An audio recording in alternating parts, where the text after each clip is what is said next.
Muy bien. Vamos a hablar sobre la sociedad y el individuo.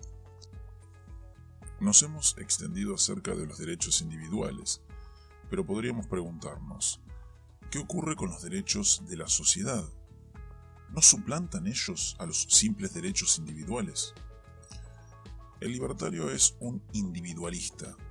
Cree que uno de los principales errores de la teoría social es considerar a la sociedad como si realmente fuera una entidad con existencia. A veces se trata la sociedad como una figura superior o cuasi divina, con derechos propios superiores. Otras como a un mal existente al que se puede culpar por todos los males del mundo. El individualista sostiene que solo los individuos existen, piensan, sienten, eligen y actúan, y que la sociedad no es una entidad viviente, sino sencillamente un nombre dado a un grupo de individuos en interacción. Al considerarla como una entidad que elige y actúa, solo se logra oscurecer las verdaderas fuerzas en acción. Si en una pequeña comunidad 10 personas se juntan para robar y expropiar a otras 3, esto es clara y evidentemente el caso de un grupo de individuos que actúan en conjunto contra otro grupo. En esta situación, si las 10 personas se refiriesen a sí mismas como la sociedad y alegaran que están actuando en su interés, ese razonamiento provocaría hilaridad en un tribunal. Incluso es probable que los 10 ladrones se sientan demasiado avergonzados como para utilizar este tipo de argumento. Pero dejemos que aumente el número y veremos cómo esta clase de locura se hace normal y logra engañar al público. El historiador Parker T. Moon ha destacado incisivamente el uso falaz de un sustantivo colectivo como nación, similar en este aspecto a sociedad. Dice así: cuando utilizamos la palabra Francia, pensamos en esta nación como una unidad, una entidad.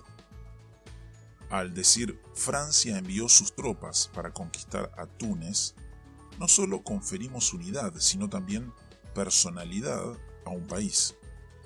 Las mismas palabras ocultan los hechos y hacen de las relaciones internacionales un drama fascinante, en el cual se personaliza a las naciones como actores y se olvida con demasiada facilidad a los hombres y mujeres de carne y hueso que son los verdaderos actores.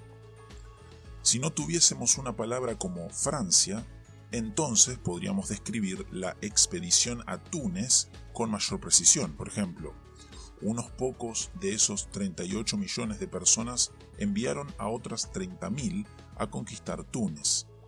Esta manera de describir la realidad sugiere inmediatamente una cuestión, o mejor dicho, una serie de cuestiones.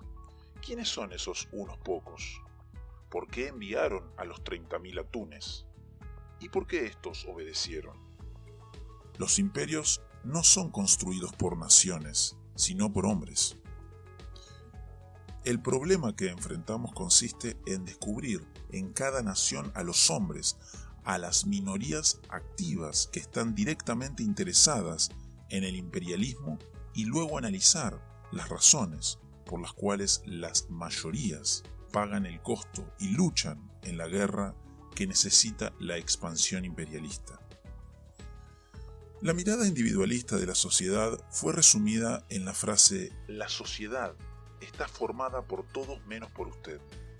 Este análisis puede utilizarse de manera contundente para considerar aquellos casos en los cuales se trata a la sociedad no solo como a un superhéroe con superderechos, sino como a un supervillano sobre cuyos hombres recae masivamente la culpa. Consideremos el típico punto de vista según el cual el responsable de un crimen no es el criminal, sino la sociedad. Tomemos, por ejemplo, el caso en el cual Smith roba o asesina a Jones. De acuerdo con la postura tradicional, Smith es responsable por su acto. La socialdemocracia moderna sostiene que la responsable es la sociedad. Esto suena a la vez sofisticado y humanitario, hasta que aplicamos la perspectiva individualista. Entonces vemos que lo que en realidad están diciendo los socialdemócratas es que todos son responsables del crimen menos Smith, incluyendo por supuesto a Jones. Dicho de esta manera, casi todos reconocerían lo absurdo de esta postura. Pero al invocar la entidad ficticia de la sociedad se pierde de vista este proceso.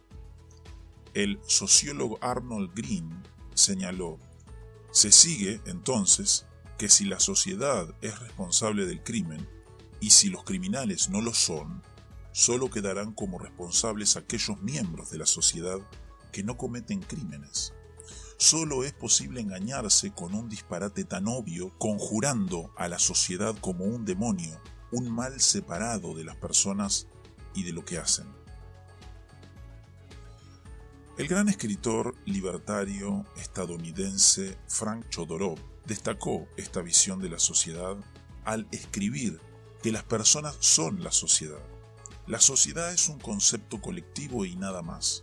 Es una convención para designar a un número de personas. Así también es una convención la familia, o la multitud, o la pandilla, o cualquier otro nombre que demos a un conglomerado de personas. La sociedad no es una persona extra. Si el censo suma 100 millones, esa es toda la cantidad de personas que hay, no más, dado que no puede haber ningún aumento de la sociedad salvo mediante la procreación. El concepto de sociedad como una persona metafísica se derrumba cuando observamos que la sociedad desaparece al dispersarse las partes que la componen, como en el caso de un pueblo fantasma o de una civilización de cuya existencia nos enteramos por los utensilios que dejó. Cuando los individuos desaparecen, también lo hace el todo. El todo no tiene existencia por separado. Utilizar el sustantivo colectivo con un verbo en singular nos lleva a la trampa de la imaginación. Nos inclinamos a personalizar a la colectividad y a pensar en ella como poseedora de un cuerpo y una psique propios,